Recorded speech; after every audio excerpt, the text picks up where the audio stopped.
Matagal na naming inexpose ang mga boksingerong namamatay o napapahamak sa gitna ng laban.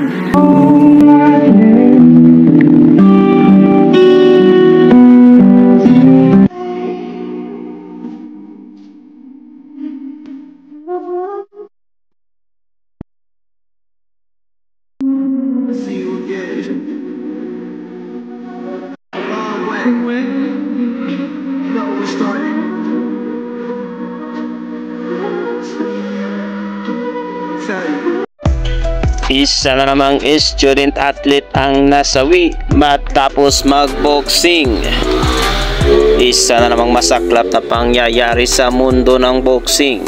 Binawian ng buhay ang student athlete na si Mark Mateo Castillo, 20 taong gulang, mula Occidental Mindoro State College matapos ang partisipasyon nito sa isang match sa 2025 State Colleges and Universities Athletic Association o SQA National Games sa Mampahao, Camiguin.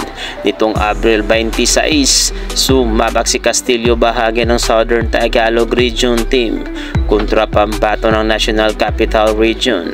Itinigil na ng referee ang sapakan matapos ang third round. Agad itong isinugod sa Camiguin General Hospital, subalit sa kasawiang palad ay yumao ang patang atleta. Hindi pa nadidetermina ang eksaktong sanhi ng pagkamatay nito. Following timely initial medical interventions, Dr. Buel Espinas promptly referred to the patient to the Camiguin General Hospital for further comprehensive evaluation and treatment. Pahayag ng Municipal Health Office ng Camiguin. Labis naman ang kalungkutan ng Occidental Mindoro State College sa sinapit ng kanilang mag-aaral. The UMAC community conveys its deepest condolences to the family and loved ones of Mr. Castillo. The entire UMAC community shares in this period of mourning and stands in solidarity with those affected by this tragic loss.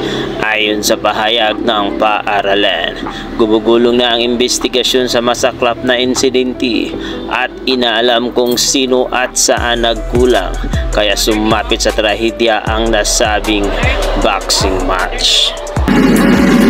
Sa ikalawang round, si Kenneth nawalan ng balanse.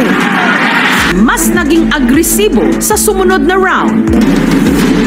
Sa ikapitong round, pero sa dalawang boksingero, walang natumba hanggang sa huling round. Halo kayong dalawa! Yun nga lang, bago pa i-anunsyo na siya ang lupaypay na sa gilid ng ring. Biglang dumating yung mga medic, oxygen na sa sir, nasyak kami lahat. Yan, tama yan. Ilang sandali pa, si Kenneth nag-collapse.